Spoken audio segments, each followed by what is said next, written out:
You are listening to a Clarkesworld Magazine podcast. I'm your host and narrator, Kate Baker. Greetings, Clarkesworld citizens. I hope this podcast finds you as well as possibly can be.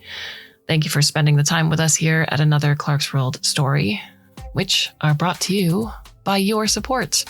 So if you have subscribed, if you've gone to patreon.com/Clarkesworld or clarkesworldcitizens.com or chucked a few bucks our way via a donation, I cannot thank you enough. You allow me to keep doing something that I love doing. You're paying artists. You are paying for the nonfiction, the podcast, and us putting it all together each and every month for you. So thank you so much from the bottom of my heart. Our sixth story for the month of November 2025, issue 230, is titled Ratlines and is by Brent Baldwin. Brent Baldwin lives on the edge of the prairie with his wife, 2 daughters, and pet menagerie. If you find him without his hands on a keyboard or his nose in a book, it will probably be in the kitchen. His work has appeared in Nature magazine, Analog Science Fiction and Fact, and Best of British Science Fiction, among others. So, my dear listener, I hope you can sit back, relax, and let me tell you a story. The passengers don't like to think about who is piloting their escape ship. They want to input a destination, open a celebratory bottle of whatever, and emerge on the other side of the galaxy with the certain knowledge that no one will ever find them. The problem is that the pilots have tongues, and sometimes those tongues wag. The solution is, let's just say that when there's a need, the market finds a way. Me. And people like me. Disembodied brains in a box that ask no questions and tell no tales. We all choose to be here if you consider options of oblivion or 50 years of servitude to be a choice. Many choose oblivion, but I wanted to live. The dead get no revenge. It works like this. You are found guilty, the trial is optional, of crimes against the state. That can be anything from loving the wrong person to praying to the wrong deity to teaching an accurate history of how our leadership class took power and kept their filthy claws wrapped around it. After guilt is pronounced, you can choose between the work camps that no one ever leaves or, if you're unlucky enough to have high aptitude scores, a 50-year indenture as a biological computation engine. Sometimes a choice is just another lie.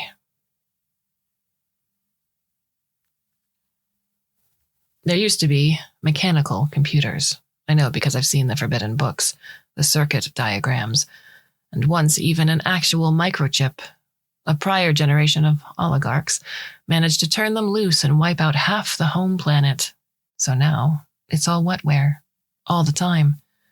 You have a good memory for facts and figures, but you're too foolish to keep your head down or your mouth shut. Oh, have we got a job for you? They say it's a 50-year indenture, but who's to say what happens to a brain in a box? Not the brain. Anyone who might listen has every reason in the universe not to. The owners know that their coerced spaceship pilots might have second thoughts. They have taken precautions. If I deviate from the agreed course, I am punished. If I message a station or another ship, I am punished. If I change the ship's thermostat without permission, I am punished. You get the idea. 1 millivolt of electricity in the wrong place means agony beyond description. I can control the entire ship, but I cannot control my storage box. No one tells me who the passengers are. They book with a transport agent. I'm told where to take them, and off we go. In theory, I should fly in the dark with only as much information as the passengers choose to share. In reality, the passengers have to tell me when to make unscheduled stops for more supplies, and I have to tell them when we need to change course to shake an unwanted pursuer. Even if they didn't spend half the trip recounting their crimes to each other, I could make educated guesses about the kind of people who would do business with my owners. We're often chased out of the pickup systems. Sometimes it's a jilted lover, sometimes a creditor, sometimes the local authorities. After 30 years of reliable service, I get the hardest missions and the best ships. Every delivery enhances my reputation. I remember my wife's name, Ashira. My daughter's name, Aviva. My mother, my father, my colleagues. Oh, so many people chewed up and swallowed by the state for no reason besides having the temerity to live. I wonder if my family is still alive, but it doesn't matter. I am memories without a body. I have a past and a present, but no future. I fly a lot of evacuation missions. High net worth individuals who need to restart their lives on the other side of the galaxy with a new name, a new face, and a substantially smaller fortune. The kind of people who need this service are not the kind of people I would have associated with before I took up my current occupation. They are, if I'm being honest, the kind of people I warned my students about. Ironic, you might think, that I'm now their savior. Resistance comes in the small actions, an unnecessary course correction that means one extra jump, that means a late delivery.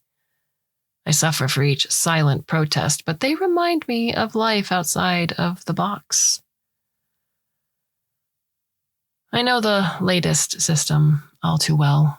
If I zoom in the sensors to their maximum resolution, I can see the buildings where I spent my childhood, the one where I was taken from my body and put into this box. I look for graves, but clouds obscure the view. The ship is being pursued. These days, the ship is always being pursued. The surprise is that the pursuit began halfway through the voyage, as if someone tipped them off mid-journey.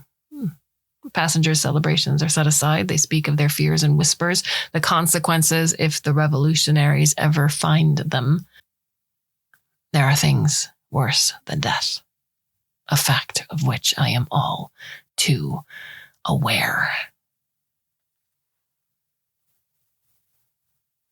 The warning shot is a direct hit, damaging the starboard drive. The passengers see the same diagnostics that I do. They know that could have been a killing blow. After a brief, quiet conference, they give me a new course directly into the nearest star. I don't know if this makes them brave or if it makes them cowards.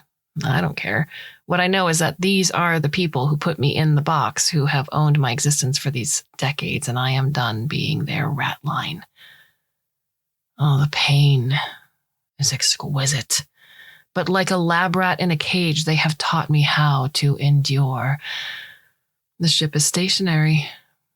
The pursuers are boarding. They've chosen life for my passengers, as they have chose life for me. Here in the darkness, I am a flicker of light, of living memory. Oh, how I remember every system, every name, every crime. I don't expect them to thank me.